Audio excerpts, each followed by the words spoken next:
Olá, aqui quem fala é a Gabriela e o podcast dessa semana do projeto Vamos Nuclear é sobre a energia nuclear e a vida moderna.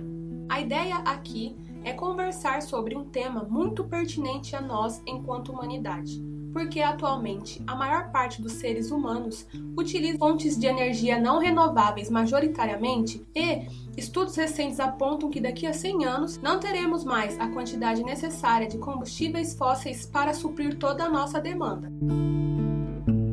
Dessa forma, entra em cena a famosa energia nuclear, uma energia limpa e segura, onde apenas alguns quilogramas massa de um determinado elemento químico é capaz de gerar energia suficiente para abastecer uma cidade do tamanho do Rio de Janeiro, por exemplo. Mas afinal, o que é a energia nuclear? A energia nuclear, como o próprio nome já diz, é a energia que pode ser gerada a partir de um núcleo de um átomo. Para se conseguir retirar essa energia, é necessário ter um material que possa se quebrar seu núcleo para gerar energia. Será que essa tarefa é muito difícil? Talvez não. Imagine que essa quebra se dá considerando as forças nucleares. Pense só, o que temos no núcleo de um átomo? Prótons e nêutrons, certo? Esses prótons são responsáveis pela força coulombiana, devido à sua carga. A ligação de prótons e nêutrons dentro do núcleo é responsável pela força forte.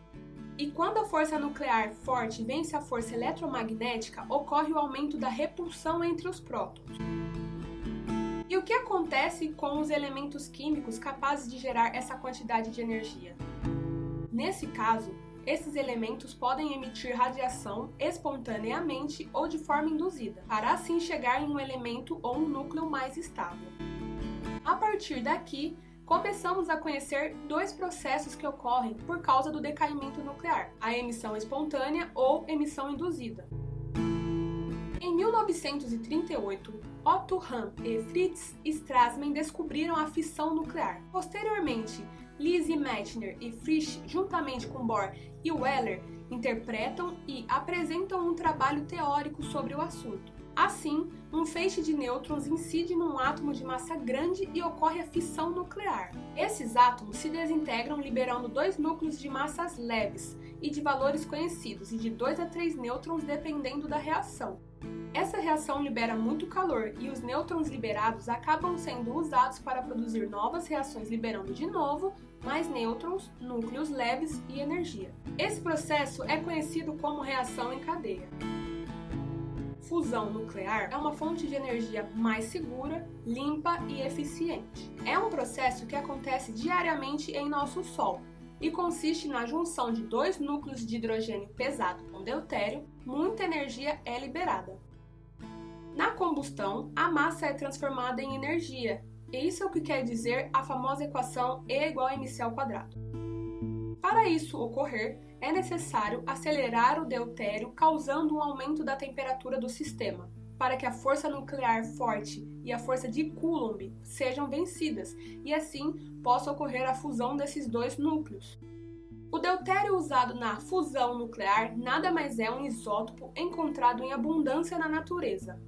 Ou seja, a água do mar é composta basicamente de deutério, conhecida como água pesada. O deutério tem um número de massa igual a 2 e o seu núcleo tem um próton e um nêutron, enquanto o hidrogênio tem um número de massa igual a 1 e é formado por um único próton. Nós poderíamos viver por cerca de 150 bilhões de anos somente com a energia produzida por ele. Além disso, essa energia não libera gases prejudiciais ao efeito estufa, as usinas são compactas e não dependem do clima.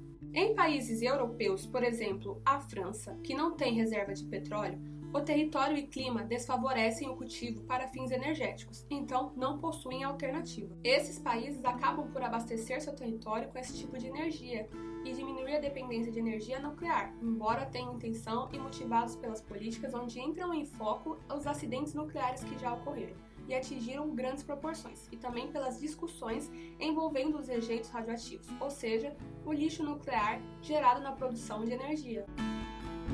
Em contraste, é sabido que existem muitos protocolos de segurança envolvidos na operação de uma usina nuclear. Atualmente temos mais tecnologia para fiscalizar as usinas nucleares e prevenir que possíveis acidentes ocorram. A construção de uma usina nuclear requer um espaço próximo do mar, e todo esse local deve ser destinado única e exclusivamente para esse fim. Se tratando de fissão nuclear, é preciso dar um destino aos rejeitos radioativos, ou seja, estabelecer protocolos, armazenamento e descarte, o que não é tão simples. A construção de um reator ainda requer mais tecnologia, pois o processo de aceleração do deutério gera calor ionizando o meio.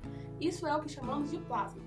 Para se ter uma ideia, estamos falando de milhares de graus Celsius, e assim os equipamentos mais tecnológicos não suportam mais que 4.000 graus. Eles literalmente derretem. Muitas críticas são feitas em relação à energia nuclear. Porém, cada forma de obtenção de energia tem suas vantagens e desvantagens. Por exemplo, a energia eólica. No Ceará, há em funcionamento alguns parques eólicos e, embora eles tragam inúmeras vantagens para a sociedade em geral, os pássaros muitas vezes acabam se chocando contra as hélices desses equipamentos, colocando em risco a migração dessas aves. Para se obter um parque eólico com bom rendimento, precisa de uma área vasta e desocupada, pois a instalação causa um impacto visual. Além disso, se pensarmos no transporte dessas hélices gigantes entre as diferentes regiões propícias para sua instalação, esse transporte utiliza energia vinda de combustíveis que geram poluentes, ou seja, energia suja. Aí a gente pensa, mas só precisamos do vento para que ela funcione? Relativamente sim, mas o vento é intermitente. Nem sempre o vento sopra para que se possa gerar a energia necessária para o armazenamento e posterior uso. Assim, o local de instalação é determinante. Outro tipo de energia alternativa é a energia solar, onde os painéis são fabricados usando energia suja, além do transporte para os locais de instalação. A área necessita de abundância de luz solar para de fato sustentar as necessidades de uma cidade inteira. E no período noturno e nos períodos de inverno, digamos assim, também é necessário o armazenamento dessa energia. Então surge a seguinte questão: mas Gabi, a energia solar não é totalmente limpa e renovável? Pois é, como disse, para a fabricação dos painéis são necessários alguns minérios como o zinco. Logo, é necessário a extração de matérias-primas, causando um impacto ambiental nessa área de exploração. Podemos passar horas falando das vantagens e desvantagens de todas as formas de geração de energia. Espero que eu tenha conseguido esclarecer que todos os processos de geração de energia elétrica possuem riscos ambientais e demandam muitas especificidades para funcionar. Muitos de nós temos um certo preconceito com o tema sobre energia nuclear devido aos acontecimentos passados. Reforço que todos os modos de geração de energia têm vantagens e desvantagens. O mundo evolui constantemente e nesse exato momento há pesquisadores pensando, estudando e projetando novos reatores com mais segurança e tecnologia para nos ajudar na questão do suprimento de energia elétrica. Esse é um tema muito importante, desperta interesse e é pouco acessível aos cidadãos comuns. São conhecimentos que precisam ser discutidos cientificamente com a sociedade.